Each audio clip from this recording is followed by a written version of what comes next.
Hello everyone, কেমন আছো সবাই? আশা করি সবাই খুব ভালো আছো, সুস্থ আছো। আমরাও খুব ভালো আছি। Welcome to my another new blog. আজকের ব্লগটাতে আমি অনেকগুলো দিনের ভিডিও বা অনেকগুলো ভিডিও একসাথে কোলাজ করে তোমাদের দিচ্ছি আজকে। তো আজকে হচ্ছে মেনলি আমি এখানে এসে কি গাছ বসিয়েছি সেইটারই একটা ভিডিও বানিয়েছি। আমি অনেক দিন ধরে আমি গাছ বসিয়েছি, তো সেই জন্য অনেক দিন ধরে ভিডিওটা রেকর্ড করে তারপরে একসাথে করে তোমাদের দেখাচ্ছি। তো এটা হচ্ছে একটা আমি যে লিডলে যাই, লিডলে সেই তোমাদের দেখিয়েছিলাম মনে আছে যে একটা সেই অনেক ফুলের দানা এসেছিলো, 1 পাউন্ড সামথিং এরকম দাম ছিল। তো যেবারে দেখেছিলাম তার 2-3 সপ্তাহ পরে গিয়ে আমরা এই দানাটা কিনে আনি। তো এই ভিডিওটা হচ্ছে মোটামুটি অক্টোবরের ফার্স্টের দিকের ভিডিও। তো তখন আমরা আনি, যে তখন বেশ গরম ছিল। তো ওই সময়টা গরম থাকে না, কিন্তু তখনও ছিল। আর ওই সময় এটা বিক্রি হয়। তো এইটাতে আছে মোট 35টা দানা। আর ওইখানে লেখা আছে যে কিভাবে এটা বসাতে হয়। তো এইটা মানে 15 সেন্টিমিটার গর্ত খুঁড়ে তার মধ্যে এটা একটা একটা করে দানা বসাতে হয়। আর এটা নভেম্বরের দিকে ফুল দেয়, এরকম লেখা আছে এখানে। আর এটা হচ্ছে এই যে দেখো, দানাগুলো বের করে দেখাচ্ছি, একদম বেশ ছোট ছোট একটা দানা। আর তো চলো, বাইরের আন্টু অলরেডি বসাতে শুরু করে দিয়েছে, তোমাদের ওখানে নিয়ে গিয়ে দেখাচ্ছি। এই দানাগুলোর থেকে যে ফুলগুলো হবে সেগুলো হচ্ছে এই ফুলগুলো, এগুলো হচ্ছে মিক্সড দানা আছে, মানে গোলাপি রঙের, হলুদ রঙের, সাদা রঙের অনেক রকমের ফুল হবে, সব কটা দানায় মিক্সড আছে। তো এইটা আমরা ভেবেছি যে বাড়ির সামনের দিকে বসাবো, মানে বাড়ির সামনের দিকে ফুল গাছ বসাবো আর পিছনের দিকে সবজি টবজি এসব বসাবো। আর এই যে দেখো, সামনে একটা গোলাপ গাছ আছে, এটা হচ্ছে একটা রানী কালারের গোলাপ, এটা টকটকে লাল নয় কিন্তু আবার কমলাও নয়, এটা রানী কালার একটা গোলাপ। এটাও এনেছি লিডল থেকে 2 সপ্তাহ পরেই। এটা একটা টবে, ছোট টবে বিক্রি হচ্ছিল, তো ওটা এনেই সামনেটায় বসিয়েছি। তো আমি আশা করি ওটা একটা বড় গাছ হবে, তবে ফুলের মানে ফুলগুলো বেশি বড় বড় থোকা থোকা হবে না, ছোট ছোট ফুল হবে। তো এখানে একটা বাড়ি আছে, তাতে থোকা থোকা ফুল দেখেছি, গোলাপ ফুল। তো ওদেরকে জিজ্ঞেস করতে হবে কোথা থেকে ওরা কিনেছে, দানা কিনেছে না গাছ বসিয়েছে। এখানে গোলাপ গাছে মানে গোলাপ ফুলের দানাও বিক্রি হয়, আবার গাছও বিক্রি হয়।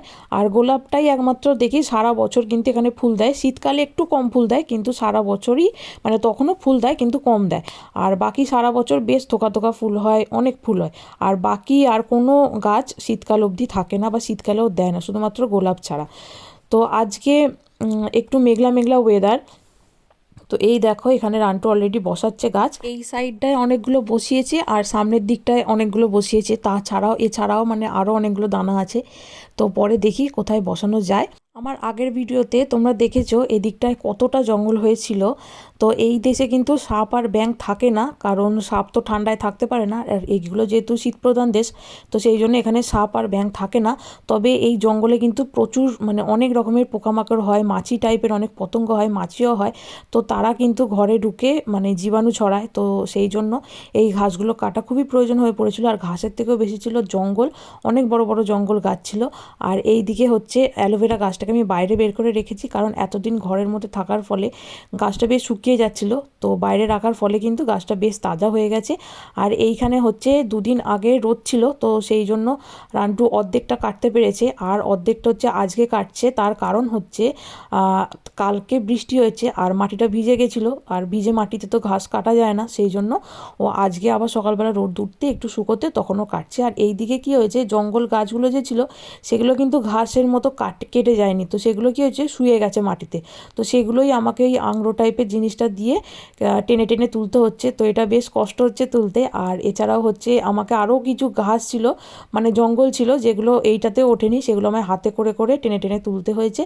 আর এই যে দেখো, ডাস্টবিন ব্যাগটা নিয়েছি, এটার মতোই ঘাসগুলোকে তুলে তারপর আমাদের এখানে একটা মানে ঘাস ফেলার বা গাছ ফেলার একটা ডাস্টবিন আছে, সেটাতে আমি এগুলো গিয়ে ফেলে দিয়ে আসবো। আর এখন হচ্ছে দুপুরবেলা, তো এখনই আমি এগুলো বসাচ্ছি। এই যে দানাগুলো দেখছো, এগুলো আমি ইন্ডিয়া থেকে এনেছি প্রায় 2 বছর আগে, মানে লাস্ট যেবারে গেছিলাম ইন্ডিয়া তখন। তো এখানে অনেক রকম দানা আছে, যেমন করলা দানা, লাউ দানা, কুমড়ো দানা, ঝিঙে দানা, চাল কুমড়ো, তারপর হচ্ছে বরবটি, আরও হয়তো আরও অনেক দানা আছে, যেগুলো অত আমার মনে নেই কী কী আছে। তো এই যে দেখছো, এই দানাটা হচ্ছে করলা দানা। এই দানাগুলো আমি এদেশ থেকেই করলা কিনে, সেটা একটা পাকা করলা পেয়েছিলাম, তো সেটারই দানা আমি রেখে দিয়েছি। এখানেও কিন্তু করলা গাছ হয়েছিল আমার, তোমাদের আগে আমি দেখিয়ে খেয়েছি ও বাড়িতে থাকাকালীন, কিন্তু গরমের জন্য দানা মানে করলা হয়নি, কিন্তু আমরা পাতাগুলোই বড়া করে খেয়েছিলাম। তো এই যে দেখো দানাগুলো, তো মা বলেছিল এই দানাগুলো খারাপ হয়ে গেছে তো ফেলে দিতে, তো আমি ভাবলাম ফেলার থেকে কী দরকার, আমি এগুলো পুঁতে দিই, যদি খারাপ হয়ে যায় তো মাটিতে সার হয়ে যাবে, আর যদি ভালো থাকে তো গাছ হয়ে যাবে। তো সেই জন্য এই বেড়াটার ধারেই আমি পুঁতছি, যাতে করলা টলা দানাগুলো যাতে এই বেড়া বেয়ে উঠতে পারে সহজে। তো সেই জন্যই চলো হাতে করে খুঁড়ে খুঁড়েই মাটিগুলো, এখানে মাটি হালকাই হয়, আর তার উপর কালকে যেহেতু বৃষ্টি হয়েছে সেই জন্য মাটি হালকা নরমই আছে। তো এইখানগুলো এই জন্য হাতে করেই উঠে যাবে, আর এগুলো তো মানে পুঁততে বেশি মাটি খুঁড়তেও হয় না অতটা। তো এইভাবেই যা করে খুঁড়ে খুঁড়ে আমি পুঁতে দিচ্ছি এগুলো। আর এখানে কিন্তু শামুক আছে, তো তোমাকে দেখাচ্ছি, এখানে আমি পুঁততে পুঁততে দেখেছি একটা শামুককে, তো তোমাদের সেটা আমি দেখাচ্ছি। তোমাদের সকালবেলা তো রোদ উঠেছিল, কিন্তু এখন বৃষ্টি পড়ছে গুঁড়ি গুঁড়ি। এবার আস্তে আস্তে বৃষ্টিটা মানে মনে হচ্ছে যেন গুঁড়ি গুঁড়ি পড়ছে, কিন্তু বেশ কিছুক্ষণ আমি এখানে যখন গাছ পুঁতলাম দানাগুলো, তারপর দেখি আমার জ্যাকেটটা কিন্তু পুরো ভিজে গেছে, আর সেই জন্যই আমি এই জ্যাকেটটা পরে এসেছি, আর ওই সোয়েটারটা খুলে এসেছি। আর ওই সোয়েটারটাই নিচে বসছি যে নোংরা লেগে যাচ্ছে, তার জন্য আমি এই জ্যাকেটটা পরে এসেছি। এইখানটাতে আমি ওই লাউ দানা, কুমড়ো দানা, তারপর চাল কুমড়ো দানা, এই সব যে দানাগুলো ছিল যেগুলো লতানে গাছ যেগুলো, সেইগুলো এখানে পুঁতে দিলাম একটা একটা করে।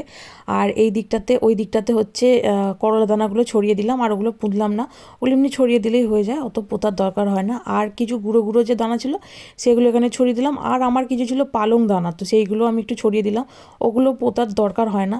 তো ওই হলো, আর বৃষ্টি পড়ছে, বৃষ্টির জল পেয়ে যদি হয় দেখা যাক কতদূর কী হয়। এবার জোরে বৃষ্টি এসছে, তো তাড়াতাড়ি প্যাকেটগুলো গুছিয়ে ফেলি, এখানে আরও কয়েকটা দানা আছে, তো এগুলো আর পুঁততে পারছি না, কালকে পুঁতবো, এখন বেশ কষ্ট হচ্ছে, অনেকক্ষণ হেঁট হয়েছিলাম।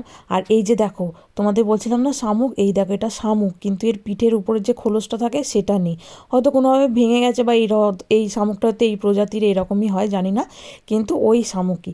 আর এই যে দেখো এইদিকে চারিদিকে দানা ছড়িয়ে দিয়েছি, উপর থেকে দেখা যাচ্ছে এগুলো হচ্ছে পালং দানা, এগুলো হচ্ছে করলা দানা, আর ওইদিকে লাউ কুমড়ো দানাগুলো মানে ভিতর দিকে পুঁতে দিয়েছি, তো এইগুলো হচ্ছে এই দিকে আছে। আর এই যে দেখো এইদিকে একটুখানি অনেক দিন আগে রান্টু পরিষ্কার করে দিয়েছিল টমেটো গাছ বসাবো বলে, ফেলেওছি কিছু দানা, তো এখনও হয়নি। আমি যেটুকু জায়গায় গাছ বসাবো ভেবেছিলাম সেইটুকু জায়গায় যা করে পরিষ্কার করেছি, কারণ বাকি জায়গাটায় ঘাস হয়ে আছে, ওইখানটায় মানে এখনও পরিষ্কার করতে হবে, তবে গাছ পুঁততে পারবে, নাহলে মাটি বেরোবে না, আর খুঁড়তে মানে অসুবিধা হবে, আর খোঁড়ার জিনিস আমাদের নেই, তো হাতে করেই খুঁড়তে হচ্ছে সেই জন্য। আর এই যে দেখো এইটা হচ্ছে পুঁই শাক এনেছে রান্টু এবারে, তো এটা কিন্তু ইন্ডিয়া বাজার থেকে আনেনি, এটা এনেছে হচ্ছে এখানে ইন্ডিয়া বাজারের কাছাকাছি, ওই ব্রাইটনের কাছাকাছি একটা দোকান আছে মাছের বাজার। তো এই মানে দোকানটার খবর কেউই আমাকে দেয়নি, বা আমরা জানতামও না।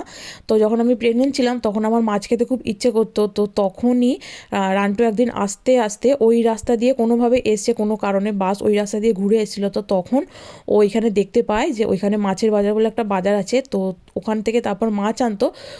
আর ওই দোকানেই এই শাকগুলো পাওয়া যায়, মানে কচু শাক, পুঁই শাক, তারপর হচ্ছে সিমের দানা, তারপর চালতা, কাঁকরোল, এই সব জিনিসগুলো কিন্তু ওখানে পাওয়া যায়। তো খুব রেয়ার পাওয়া যায়, মানে আমরাই খুব কম যাই, কিন্তু পাওয়া যায় ওগুলো।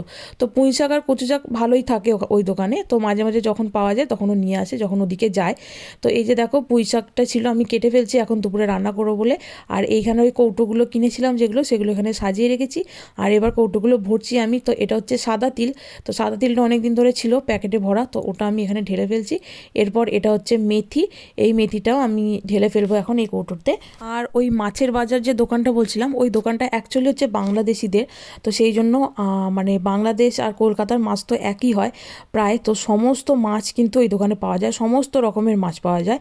তো কি মাঝে মাঝে অনেক টাটকা মাছও আসে, তো সেই জন্যই ওখান থেকে ভালো মাছ পাওয়া যায়।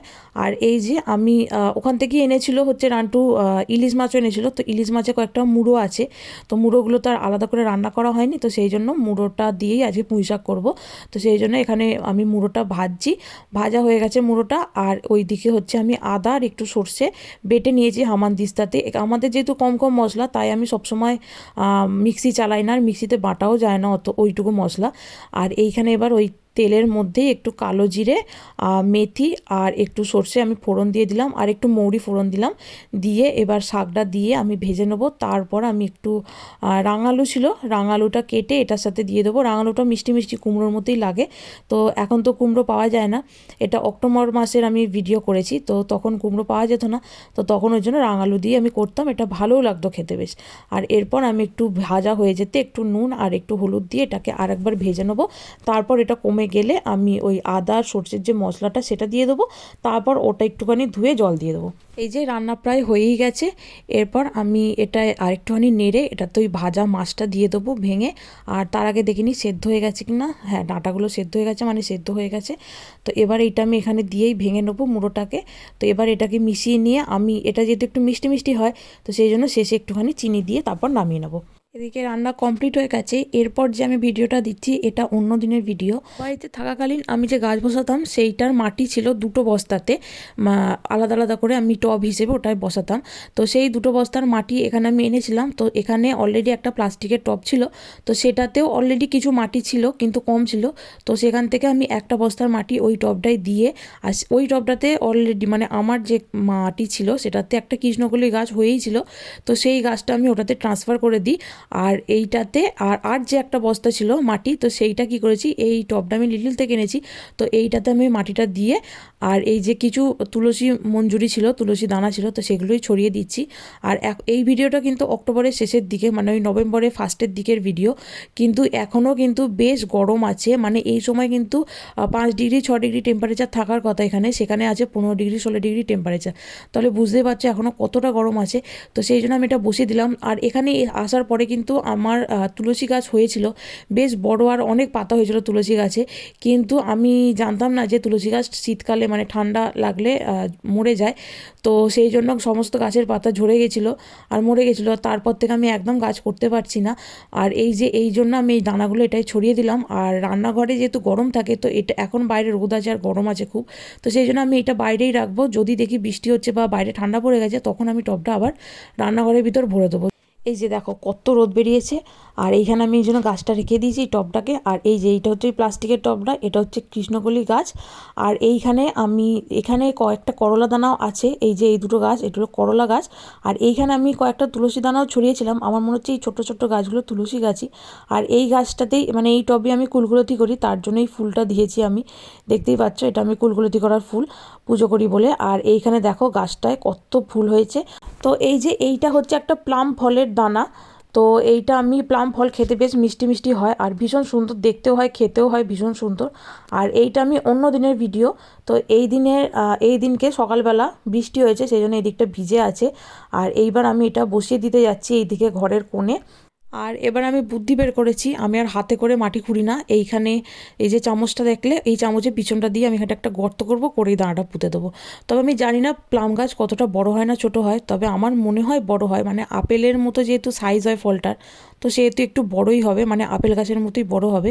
তো এই যে এখানে পুঁতে দিলাম একটা, দিয়ে চাপা দিয়ে দিলাম মাটি। আর এই যে গাছটা, এই গাছটা আমার মনে হয় ফুল গাছ, যেহেতু এখন শীতকাল পড়ে যাচ্ছে সেই জন্য আর ফুল হয়নি। গাছটা যেহেতু বড় হতে পারে সেই জন্য আমি বাড়ির কোণের দিকে বসালাম, যাতে কোনো অসুবিধা না হয়। আর এই যে দেখো, এইটা আমি হচ্ছে এই দানাগুলো পোতার 1 মাস পরে আমি এই ভিডিওটা করেছি প্রায়। তো তখনও দেখো দানাগুলো থেকে কিন্তু একটু গাছ বেরোয়নি, আর দানাগুলো উপর দিকে বেরিয়েছে। মানে এগুলো হচ্ছে ওই লাউ দানা ওইগুলো ছিল, যেগুলো আমি পুঁতে দিয়েছিলাম ভিতর দিকে, কিন্তু ওগুলো বাইরে বেরিয়েছে। আমার মনে হয় বৃষ্টির জলেও বের হতে পারে, অথবা কোনো পতঙ্গ মানে শামুক টামুক খেয়েও বাইরের দিকে বের করে ফেলতে পারে। আর এই যে রাস্তার ধারে এই যে গাড়িগুলো দেখছো, এগুলো হচ্ছে কাউন্সিলের গাড়ি। আর এইখানে যে রাস্তাগুলো থাকে, মানে রাস্তার ধারগুলো যে থাকে, আর এই যে অ্যাপার্টমেন্টগুলো হয়, এগুলো কাউন্সিলের আন্ডারে থাকে।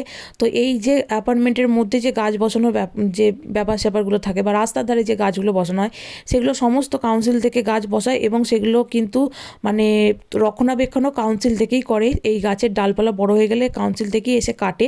তো এই যে অ্যাপার্টমেন্টের সামনে যে কিছুটা জায়গা আছে, এইখানে থেকে মানে এইখানে কিছু গাছ হয়েছিল, তো সেই গাছগুলো এরা তুলে ফেলেছে। এই যে পিছনে লরিটা আছে, এইখানে ওই গাছগুলো রাখা আছে। আর ওই লরিটা থেকে এটা দিয়ে ক্রেনটা করে মাটি তুলে রাখা হচ্ছে।